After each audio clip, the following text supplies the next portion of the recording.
మా నాయకుడు జగన్మోహన్ రెడ్డి గారు పల్నాడు జిల్లా సత్తుపల్లి నియోజకవర్గం రెంటపల్లె గ్రామానికి నాగమల్లేశ్వరరావు చనిపోయి మరి సంవత్సరం అయింది. ఆ కుటుంబాన్ని పరామర్శిద్దామని చెప్పేసి, ఆ కుటుంబానికి భరోసానిద్దామని చెప్పి మరి రెంటపాలకి మా నాయకుడు జగన్మోహన్ రెడ్డి గారు పర్యటించడం జరిగింది.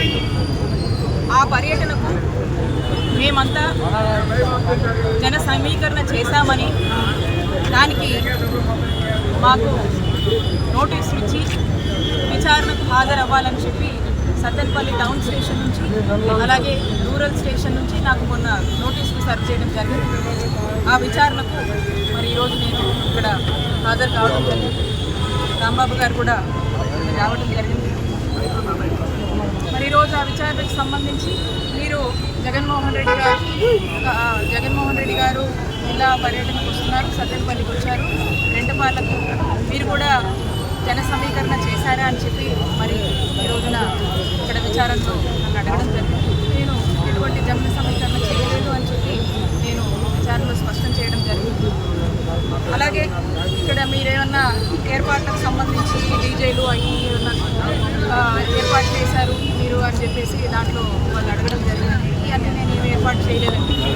నేను ఈ కార్యక్రమాన్ని మా నాయకుడు జగన్మోహన్ రెడ్డి గారితో పాటు కారులో వారితో ప్రయాణం చేసి మరి తాడేపల్లి నుంచి రెంటపల్లి వరకు కూడా మా నాయకుడు ప్రయాణం చేయడం జరిగింది.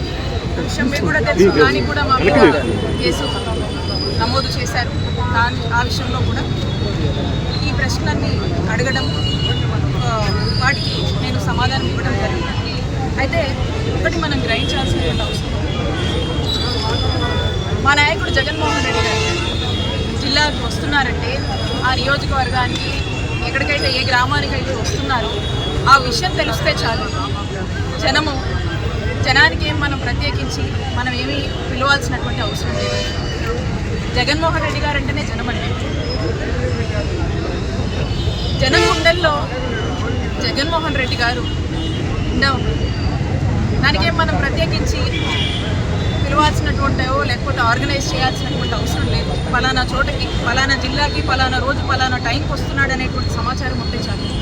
వాలంటీర్గా వాళ్ళకున్నటువంటి అభిమానాన్ని చాటుకోవడానికి జగన్మోహన్ రెడ్డి గారు అంటే మాకు ప్రాణం, వైఎస్ఆర్ కాంగ్రెస్ పార్టీ అంటే మాకు ప్రాణం అని చెప్పి తెలియజేయడానికి ఎవరు కూడా పిలవాల్సినటువంటి ఆర్గనైజ్ చేయాల్సినటువంటి అవసరం లేదు. జనం స్వచ్ఛందంగా ఏ విధంగా కూడా ఆ రోజు తరలి వచ్చారో మీరంతా కూడా చూశారు.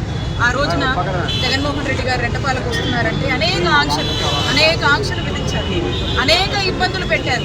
ఎందుకో మరి జగన్మోహన్ రెడ్డి గారు పల్నాడు జిల్లా వస్తున్నారంటే మరి పల్నాడు జిల్లా మొత్తం కదలొస్తుంది అని మరి ఈ కూటమి ప్రభుత్వానికి, మరి చంద్రబాబు నాయుడు గారికి ఏం భయం పడుతుందో తెలియదు. కానీ పోలీసులను పూర్తి స్థాయిలో కూడా ఉపయోగించి ఎక్కడికక్కడ ఈ కార్యక్రమాన్ని అడ్డుకునేటువంటి ప్రయత్నాలు, బార్గేట్లు పెట్టి జనాన్ని రానియకుండా ఒక ఆందోళన పరిస్థితులు, ఏదో ఎమర్జెన్సీ ఉన్నట్టుగా మరి ఈ ప్రాంతాన్ని, ఇక్కడ ఉన్నటువంటి సత్తెనపల్లికి ఉన్నటువంటి అన్ని దారుల్ని కూడా మరి బార్గేట్లతో ఏ విధంగా కట్టుదిట్టం చేశారు, ఏ విధంగా పోలీసులని బలగాల్ని దింపి కొన్ని వందల మంది పోలీసుల్ని డిప్లాయ్ చేసి మరి ఆ కార్యక్రమాన్ని అడ్డుకునేటువంటి ప్రయత్నాలు చేశారో మనమంతా కూడా చూసాం.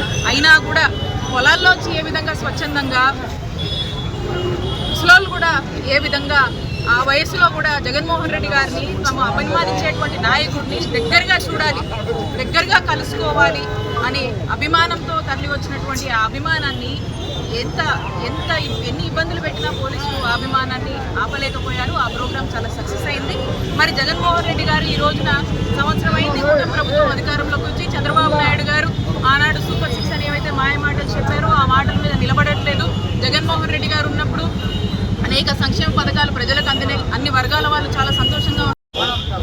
ఈరోజు జగన్మోహన్ రెడ్డి గారికి ఈ సంవత్సర కాలంలోనే కూటమి ప్రభుత్వం మీద వ్యతిరేకత అనేది మనకు స్పష్టమవుతా ఉంది. మరి ఇవన్నీ ఓర్చుకోలేక ఈ రోజున చంద్రబాబు నాయుడు గారు పోలీసులని వాడి పూర్తి స్థాయిలో కూడా ఎక్కడికక్కడ అందరినీ ఇబ్బంది పెట్టేటువంటి ఒక కార్యక్రమం చేస్తూ ఉన్నారు.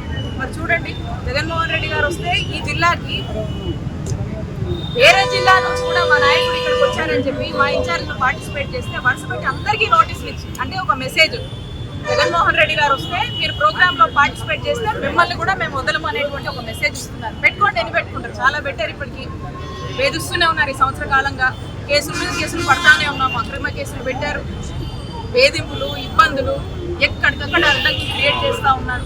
అయినా మేము భరిస్తూ ఉన్నాం. మా నాయకుడు జగన్మోహన్ రెడ్డి గారు వెంటే నడుస్తాం. మా నాయకుడు జగన్ అన్నని ముఖ్యమంత్రిని చేసుకునేదాకా మేమెవ్వరం కూడా మీరు ఎన్ని ఇబ్బందులు పెట్టినా, మమ్మల్ని మేము తిరగొద్దన్నా, కనపడొద్దన్నా, కేసులు పెడతామన్నా, పెడుతూ ఉన్నా, మమ్మల్ని వేధించినా ఇక్కడ ఎవరు కూడా భయపడరు అని చెప్పి తెలియజేస్తాం. అలాగే మీరు ఎన్ని ఇబ్బందులు పెట్టినా ప్రజలు అన్ని విషయాలు తెలుస్తున్నాయి, అన్నీ రియలైజ్ అవుతూ ఉన్నారు. మీరు చేస్తున్నటువంటి పాపాలు, మీరు చేస్తున్నటువంటి అక్రమాలు, మీరు పెడుతున్నటువంటి ఇబ్బందులు ఈరోజు సామాన్యుల దగ్గర నుంచి ప్రతి ఒక్కరికి కూడా అందరూ కూడా నోటీస్ చేస్తారు. ఇది ఎంతలా వచ్చిందంటే ఏదో ఒక సబ్జెక్ట్ ని ఎంచుకోవటము, చదవడము, సిస్టమేటిక్ గా దాన్ని డెవలప్ చేయడము, ఫ్లాట్ గా కొంతమందిని అనుకొని దాంట్లో ఫిక్స్ చేయడం, ఇంకా ఫిక్స్ చేసి ఇబ్బందులు పెట్టడం, అక్రమ కేసులు కట్టడము, అరెస్టులు చేయడము, జైలు దాకా ఏడ్చడం, ఇదే నడుస్తా ఉంది. ఏంటంటే దీని పేరు చెప్పారు కదా, వాళ్ళే చంద్రబాబు నాయుడు గారు, లోకేష్ చెప్పారు కదా గతంలోనే, ఏమని రెడ్ బుక్ అని చెప్పారు. మరి వచ్చాకే చూసాము ఎక్కడికక్కడ రెడ్ బుక్ అని అడ్వర్టైజ్మెంట్ కూడా వేశారు. మరి అదే చేస్తా ఉన్నారు. ఈ సంవత్సర కాలంకి ఏం చేశారంటే, మేము చెప్పాం కదా, మేము అడ్వర్టైజ్మెంట్ వేసాం కదా, అదే అమలు చేస్తున్నామన్నారు. ప్రజలు కూడా చూస్తా ఉన్నారు. ఆ రెడ్ బుక్ అమలు చేసేది ఈ రోజు పీక్స్ లోకి చేరిపోయి నిన్న చూసాం మిథున్ రెడ్డి గారు అరెస్ట్ దాకా కూడా వచ్చింది. లేనటువంటి జరగనటువంటి ఒక స్కామ్ అని చిత్రీకరించి మరి ఈ రోజు క్రమక్రమంగా చూస్తా ఉన్నాం. దీని మీద కొన్ని డెవలప్మెంట్స్ తీసుకొచ్చి మరి ఏ విధంగా అరెస్ట్ చేసి జగన్మోహన్ రెడ్డి గారి చుట్టూ ఉన్నటువంటి మనుషుల్ని ఇబ్బంది పెట్టేటువంటి ఒక ప్రయత్నమే జరుగుతూ ఉందని మనకు స్పష్టమవుతా ఉంది. కానీ మేము చెప్తా ఉన్నాం, ప్రజలకు ఒక చక్కటి ట్రాన్స్పరెంట్ గా ప్రతి ఒక్క పాలసీ తీసుకురావడం కానీ, వెల్ఫేర్ అందించడం కానీ, అభివృద్ధి చేయడంలో కానీ జగన్మోహన్ రెడ్డి గారి ప్రభుత్వం చాలా ట్రాన్స్పరెంట్ గా పనిచేసింది.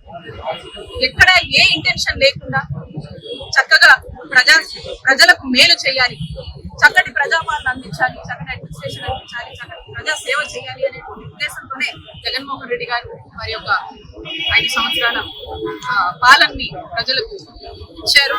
మరి ఈ రోజున వీళ్ళు ఏవేవో మాట్లాడుతూ ఏవేవో అంటూ ఇవన్నీ తట్టుకోలేక ఏదో ఒకటి చెయ్యాలి అని చెప్పేసి నడుం కట్టుకొని ఇలాంటివన్నీ కూడా చేస్తా ఉన్నారు. కాబట్టి ప్రజలందరూ కూడా అన్ని గమనిస్తా ఉన్నారు. మేము ఎటువంటి తప్పు చేయలేదు, మా వైఎస్ఆర్ కాంగ్రెస్ పార్టీ ప్రజలకు మేలే చేసింది, మా జగనన్న ప్రభుత్వం ప్రజలకు మేలు చేయడానికే పనిచేసింది. మీరు ఎన్ని ఇబ్బందులు పెట్టినా, ఎన్ని ఆటంకాలు క్రియేట్ చేసినా మా పోరాటం ప్రజల తరఫున ఆగదు. ప్రజల కోసం నిరంతరం వైఎస్ఆర్ కాంగ్రెస్ పార్టీ పోరాడుతుంది.